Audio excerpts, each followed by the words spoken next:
Hey guys, it's Eddie the Magic Monk. Welcome to another fitness tutorial. In this video, I'm going to show you guys how to get started with doing pull-ups or chin-ups. Now, when you're just getting started, you might find that it's very hard to just do one. So I'll show you a video of myself doing a few of these so you can see that I can do a few chin-ups. But basically, because you're pulling your whole body weight upwards towards your hands, it can be a little bit hard to do if you weigh a lot or if you are not very strong. So basically, I'm going to show you guys a few things you can do to get stronger. But the first thing I want to discuss is which muscles is required for doing a pull-up or chin up. You are using mainly your back muscles, which is around about here, which are also called your lats.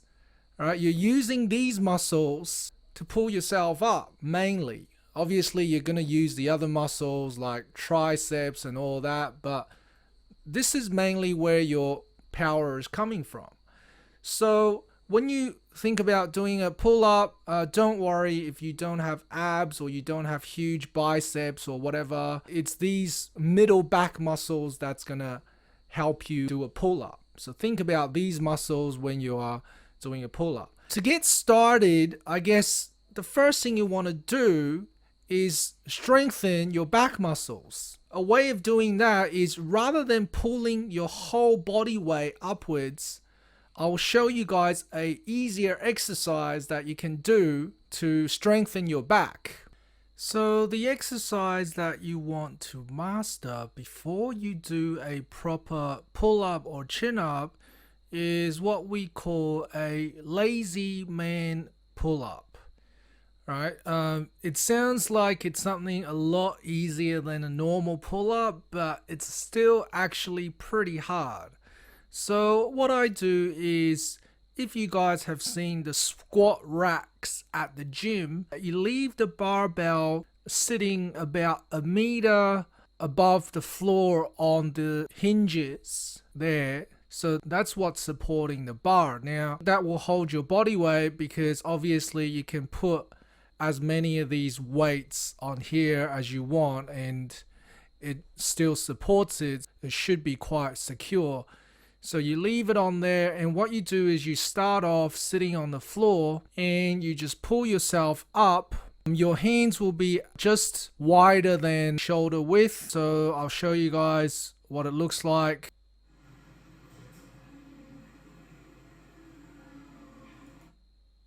I only filmed myself doing 3, so I will show you that again.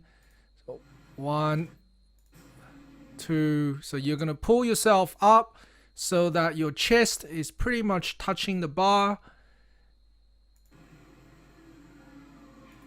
That's about it. Let's see that again. 1. So your whole body is pretty much in a straight line the whole time. So that's about it. You're going to try and master this exercise. You can do probably more than 10 before you actually do a pull-up or a chin-up. Okay, so once you can do 10 or more, there are some other things you can do to prepare yourself for a proper pull-up or chin-up. So the next concept that I want you guys to think about is airtime. So what is airtime? Airtime is the time you spend lifting your whole body weight off the ground. So in other words, the time you spend hanging. So what I mean is you need to spend as much time as you can hanging off bars. And the higher you accrue your hang time, the more pull-ups you can do or chin-ups.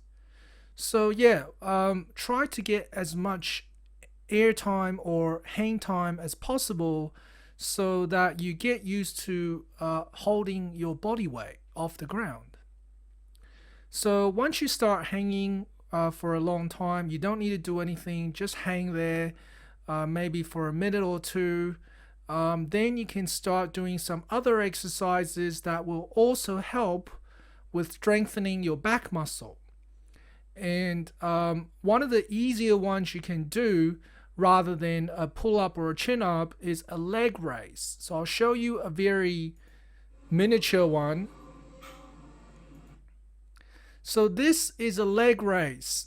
Basically all you do is you raise your legs so that it is waist height, so that your knees are at a waist level. Now this is not very hard, but you can also try and lift your knees to where your chest is. Now I was too lazy in this video, so I didn't do that, but try doing a few leg raises. Not only does it strengthen your back muscles, it also helps you to strengthen your abs.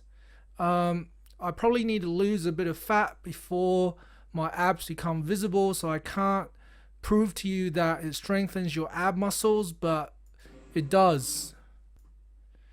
So yeah,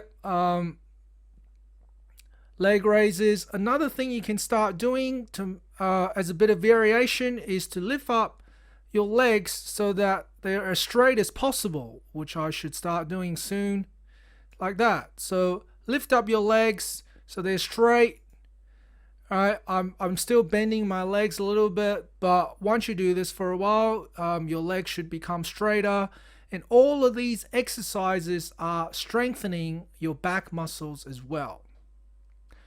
So what I suggest that you guys do is, if you can only do one or two chin-ups or pull-ups, that's fine. Just do as many as possible, and then once you're done doing the pull-up, you're gonna hang in the air for a while.